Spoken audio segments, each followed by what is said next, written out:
พวกนี้ไปได้มีแต่ลิ้นมาพี่ไอ้แล้วทั้งนี้ไอ้จันตึก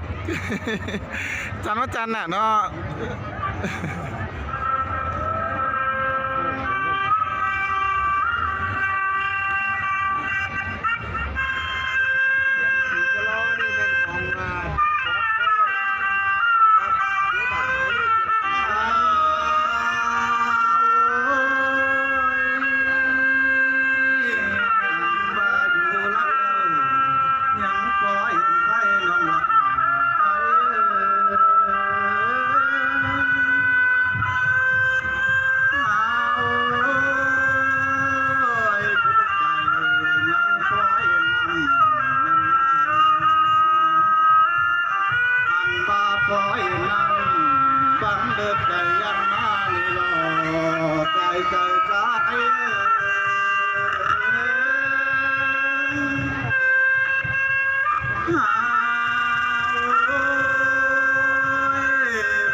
มันตามวันเนาะนี่ตาเจ้าดอกกินผ่านดวงเอ็นได้เดินลงไหลบุญปันใจ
เป็นโกไต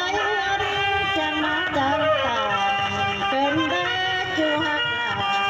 เป็นโจระเห็นเมื่อ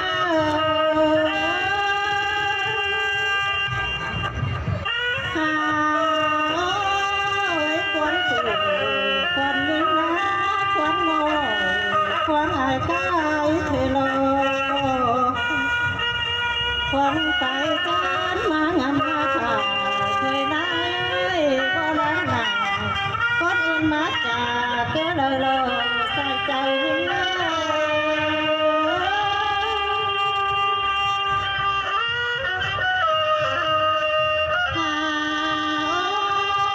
ผู้ใส่เป็นไปให้หลงปันมาสิได้เค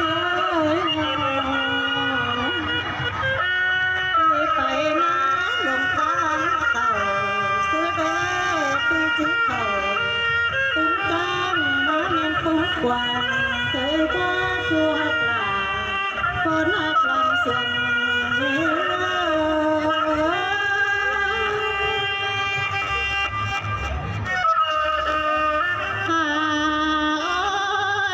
ลงคำมาเป็นสาวว่าควักย้อยที่ตาหาจูอย่าเลือดเลี้ยวเด้อ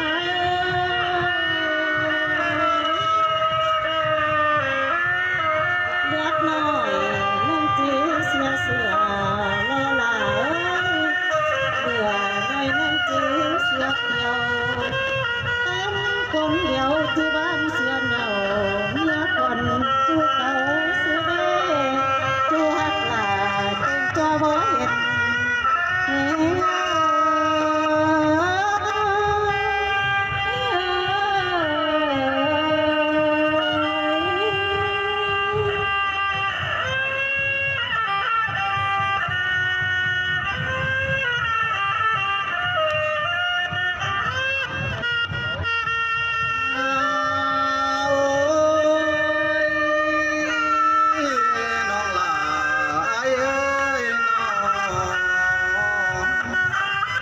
ยินแต่ตาเอินไอ้เก่งน้องจริงติดกันมานี่หรอใจใจใจ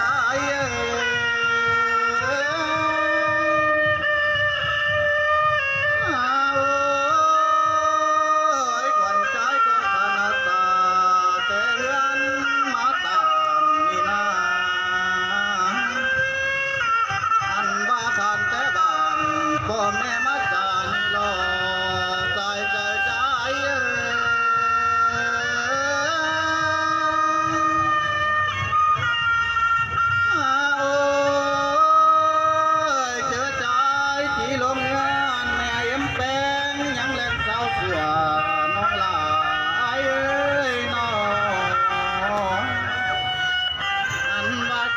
เหลือตามนี้แม่เอ็มหลายังเล่นเสาคันนานาใจใจใจ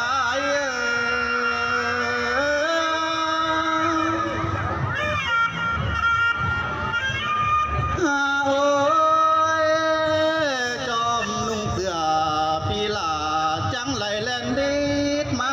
นี่หรออันว่าอีกเพื่อไรจังไหลแรงเดียวนั่นนาใจใจใจ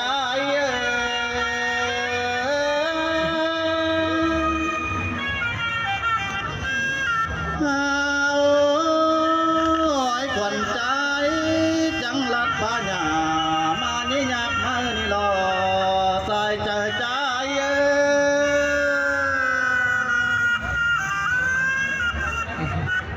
โอ้ยจึงหลับป่ามานี่ยอมไม่นี่รอว่าเป็นป้องมาหยานี่รอบนปันใจ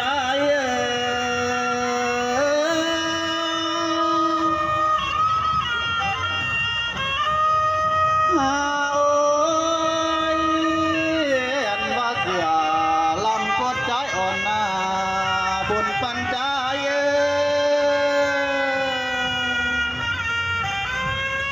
เสือร้อนย่อยเป็นต้นเหนื่อยห้ำมาไม่นี่รอ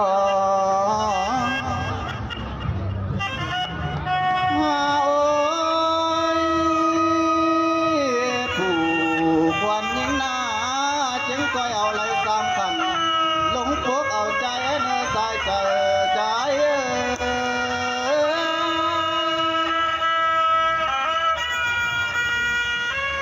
หาโอ้ยไหลหกขันลุงเดียวนั่นนาอันบ่ไหลเยาวน้อยเป็นใจลุงกายเอาใจให้เนื้อดวงลาคนจันทร์ลาเพียงใจ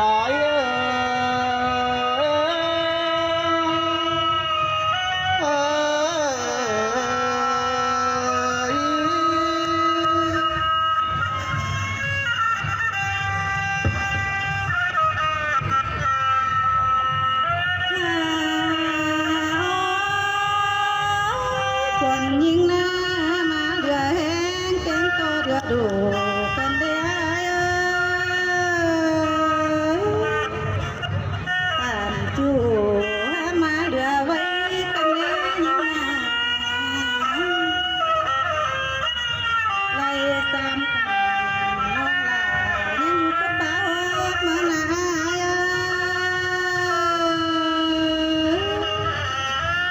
ไล่หกขันน้องลายิ่งก็ปาสางแต่หลอกจูหักลาคนกันเดือตายิ่ง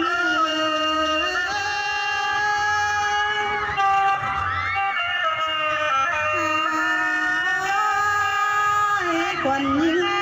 บ่มีป่าผมบางทางเอาได้แต่หลอกบุญตันยิ่ง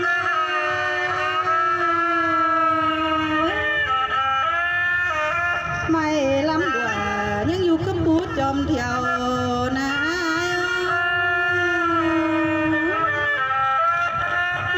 คนเดียวบ่เที่ยวเอามาได้แต่รอจูหักลาคนจำลังเสียงยิ่ง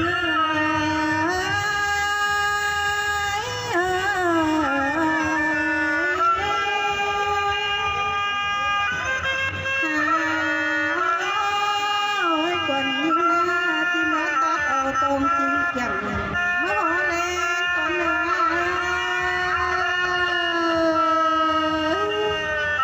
เมื่อตัดเอาตรงจริงแดงมาหอเขามีล้อเมื่อวานเจ้าพี่น้องเมื่อเราเอามาสินหลอจูหักลาคนเจ้าเลือ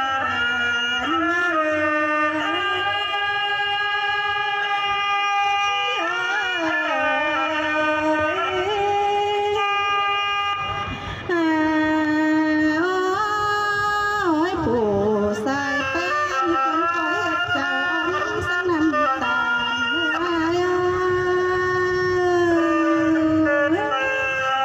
จังคอยเฮ็ดเจอวันสักน้ำอ้อยพี่ลาโอทาเล็กน้อยมือไม้วิไลจังคอยมาเลือกจูหักลาคนจำเดือตายัง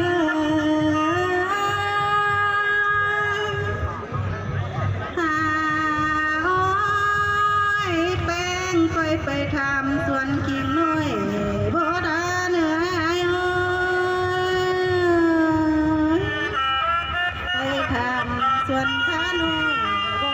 มาไปทำทางเฮือนน้อยบ่หูปาน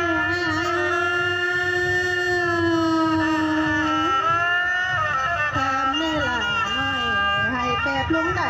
จนไปมาเลือกจูหักลาคนจันทร์ลังเสียง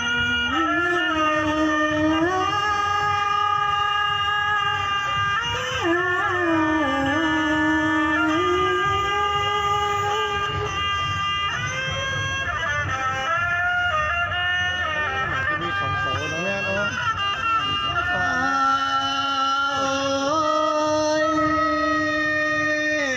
น้องลาเอ้ยน้องโซเต็งหัวเต็งนางโซลายน้องลาเอ้ยใจใจใจ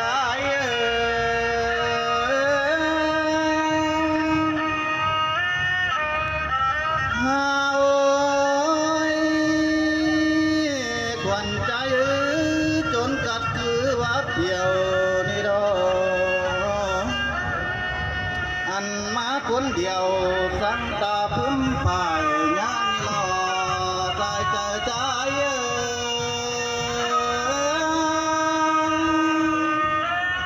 ห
วันศุกร์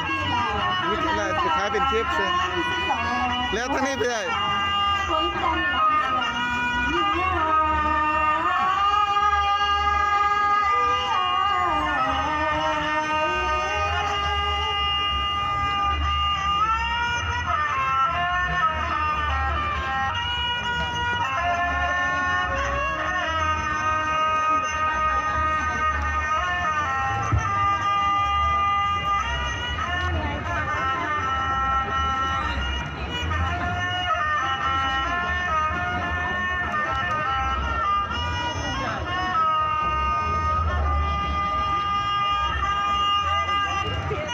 เบิดเสียงตึงนาคักตึกน้องลา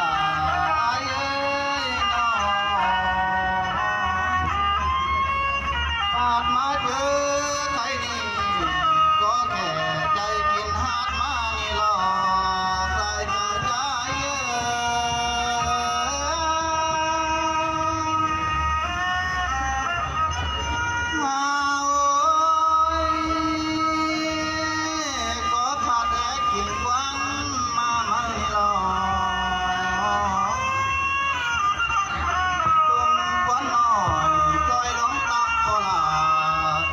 khỏi hiết nói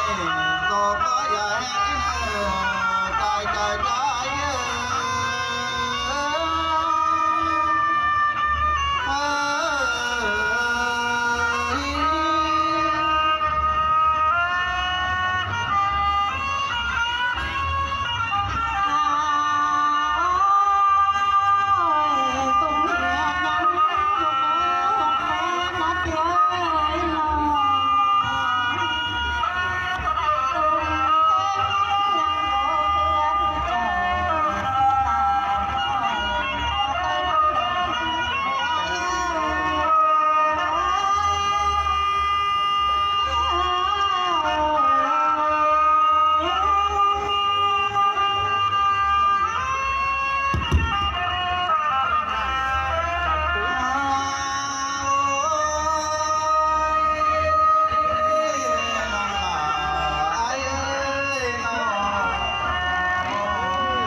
ngó vào sao à nước mặt nhuyễn nữa nước mặt nhuyễn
ยานแต่บัวแป้งรู้คนที่ต้องลาต่อตายเกิดได้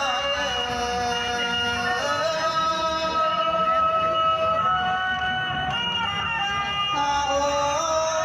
ยรู้คนพาต้องมาดูกันตั้งกันป่า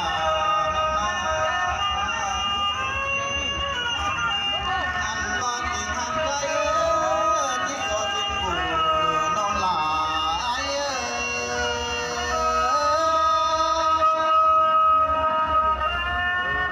หาโอ้ยสิ้นใจเป็นตัว เสียงจะเนาะเสียงตึกจะเมื่อยตึก ควันใจที่ใหญ่กินเต่ากินเดียวไว้ก็น้องหลาย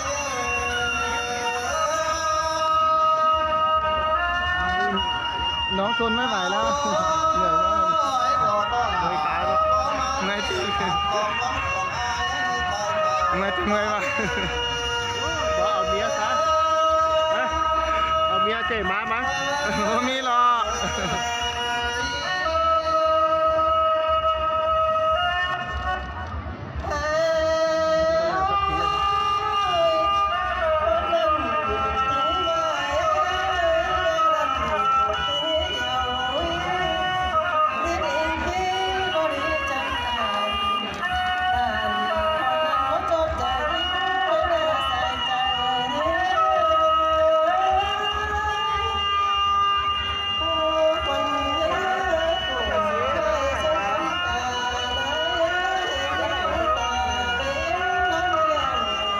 จุ๊บแก้มกันได้เนาะ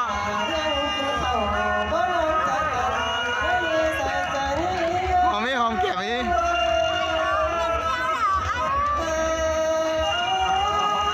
เอาเก็บตอนละ หอมแก้มไหมหอมแก้มไหม ตอนละจะกระจาง ไม่จ่างฮะ จางหอมแก้ม จ่างให้จ่างให้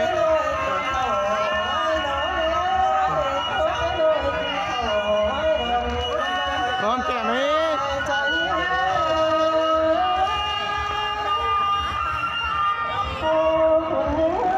หอมไหมหอมแก้มกันนี้จุ๊บแก้มกันได้เนาะ แป้งยาหอมแก้ม นี่แตงไงจุ๊บแก้มมันนั่นไปโซเลยเหรอจุ๊บเอ้ย ต่อเลยแป้งยา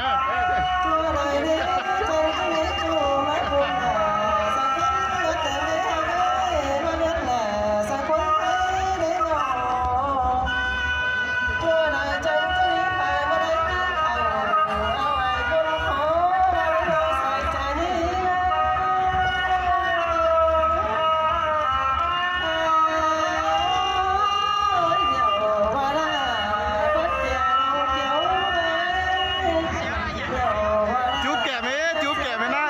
จุ๊บแก้มไหม เอาไปจุ๊บต่อไอ้โอ๊ตจุ๊บตัวนี้ต่อยหน้ากระตัง จุ๊บไหมจุ๊บแก้มไหมจุ๊บแก้มไหมหอมแก้มไหม จ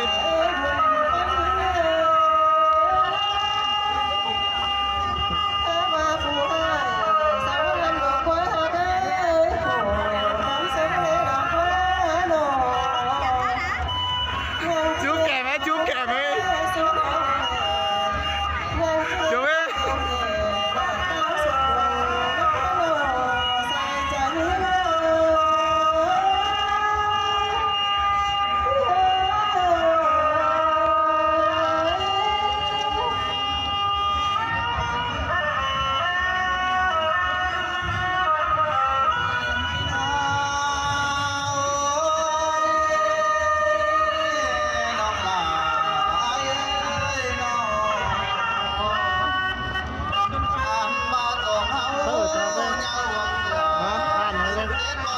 ห้านขวาง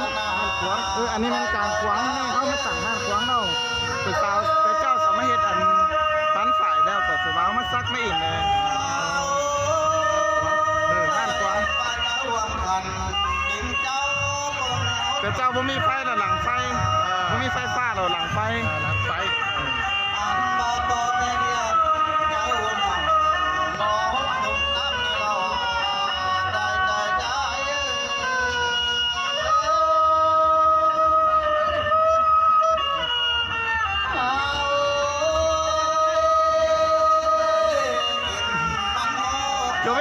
ไหม จุ๊บซอยโอ้จุ๊บไหนใช่ไหม จุ๊บไอ้จุ๊บแก่ไหม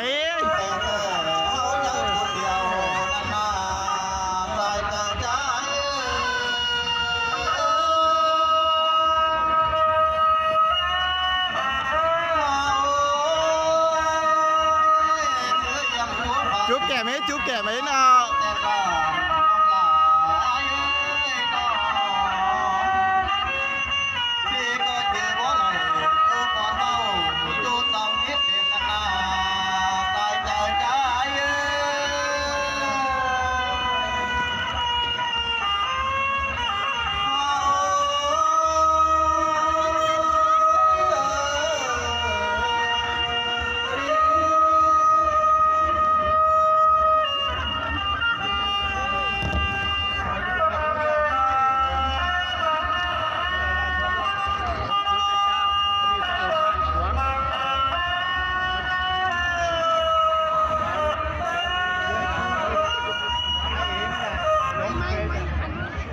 จุ๊บแก่ไหม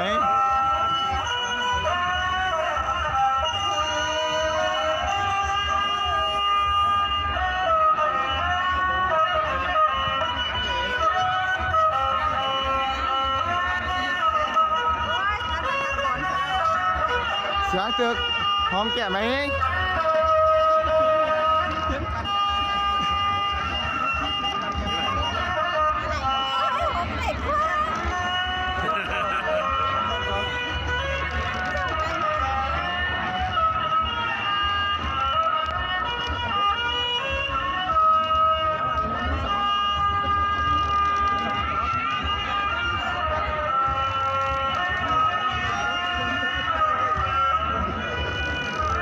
มันฝ่ายก็ว่านี่แหละ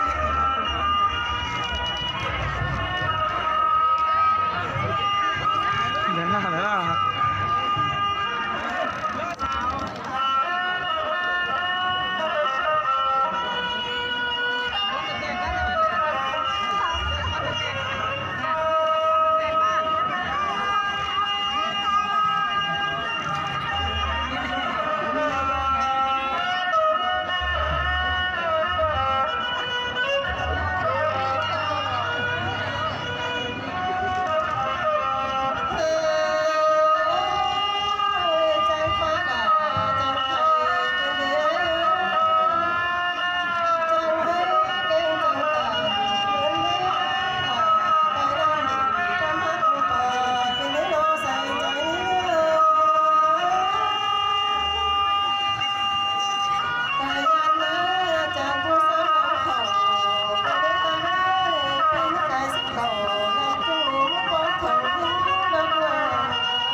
หอนเพิ่งทำอ่านบ้านน้ำแก้กว่าเพิ่งหาดมันบ่ไหลเรื่องในเราใจ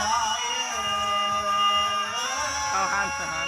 เมื่อเฉยมันยกมันย่อđể bảnเท่าไหนsáng nào mưaเลย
สุด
chưa rồi và ta sẽ là sắm mất nào 14 con này giang đấy nào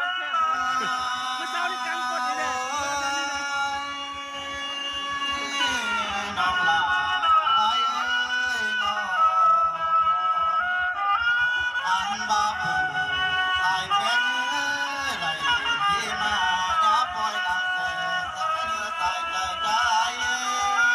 người nào sướng mới sướng này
ลูมาปีก่อนลูกมาปีก่อนมาตกไปแม่ไม่ยากบ้าล่ะวัดหนาวหางย่าบนไม้หันตายใจ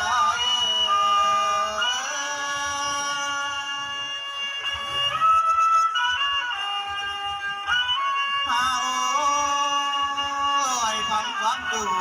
มันจะดูเรื่องว่าน้องหลาไอ้เอ้ยน้องอันบาพังความหัวมันเจ๊ไหลหัวหัวจนเก่านั่นรอตายตายตายแต่ได้ เอา พี่น้องกัน ตัวหนัก เอาอีกเอาเวิร์ดอีกสักหาเอาอีก เสียงกันเนาะ โอ้ตายเป็นเดือดร้อนจะเอา เอาไปสองหน่อยเถอะเอาสองหน่อย ไม่เอาพวกนี้ตายตายตาย เอาไปกิน เอาไปตอนพี่น้องกันไทยพี่น้องกับมีแล้วเรา โอ้ยหูโตมาแก่มาบกเมื่อคอยน้องหัวอันใบหน้าตกหัวตามหัวจริงคงแต่ปลาที่รอตายตายตาย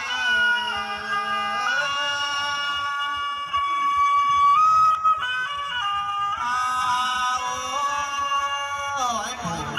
ตายเป็นมีผัวหักยับเปิดเตาเป็นแล้วไปดูตายตาย ไม่ ตา ใช่ ย ไม่เรือยังเรา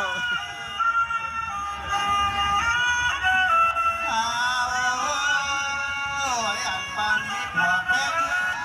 อย่าเปิดเตาหมดอย่าแค่เดินนอนอันบ้าลานำวัดดูเป็นใครที่บ่มีมือแต่งกันกินนานๆตายใจใจ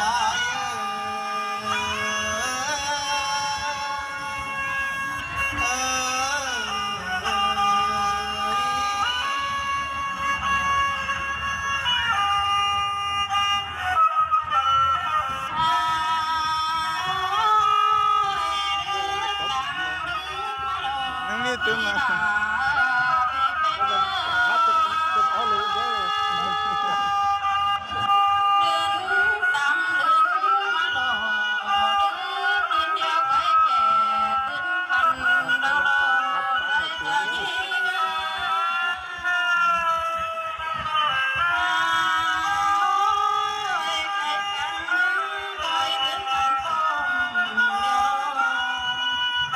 ความหวังก็ตกที่คันเรื่องมาหน้าใครจะยังไงไม่รวมกับใครกันงานคงเป็นเพียงเราอยู่นั่งคนฝ่าพายังสนนอนเราใครจะยังไง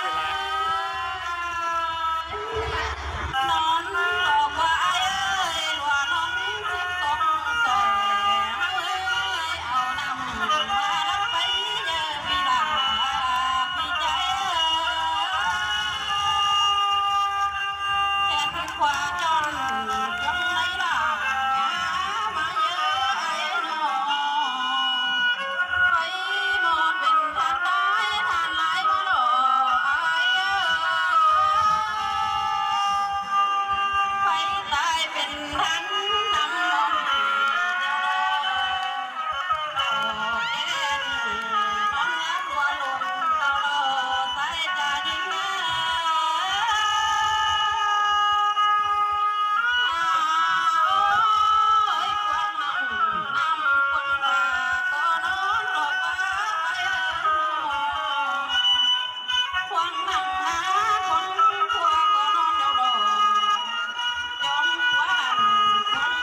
ยังไม่สุก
จบเลยเนอะผ่านขวงมันเมาแต่แล้วเมาอีกแล้วเนี่ยความเมาแต่ผมเห็นมันกินแต่เลย